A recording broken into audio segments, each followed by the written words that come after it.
Kiriman dia teh. Oh, udah, Apa teh? punten pangirimkeun gergaji jeung granit. Pak Haji genit.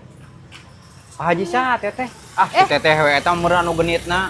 Naon atuh Da teh? apa teteh mah geuning sok neangan duda, neangan anu beunghar. Eta teteh curiga abi mah. Tong sok itu teh. Kamana karep? Abi mah teu percaya. Pak Haji saha? Kirimkeun, ieu kirimkeun gergaji jeung granit, tambahan jeung semen. Oh, Pak Haji Emen teteh saapal abinya Pak Haji Emen mah ye. Oh, bener Kah jadi Anyar fitnah. kawin manehna boga pamajikan nu ngora anu geulis nu boha teh moal mungkin. Emang Mang Pak Haji Emen teh beunghar. Si teteh curiga Pak Haji Emen ku beungharna teh. Ya kunaon sok dadengeuna teh ka mana karep wae. Cek abi teh naon ieu teh? Pangirimkeun gergaji, granit jeung semen tambahan pakutan. Nya, apa Pak Haji teh tatangana Mang Anton. Mang Anton teh sanes putrana kade ulah salah. Eta mah si teteh teh. Kamana Abi teu karepna? percaya. Ah, teu cager-cager ieu mah.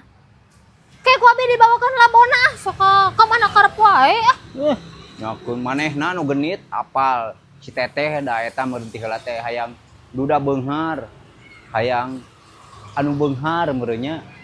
Da si Obi eta meureun resep Teh Linda.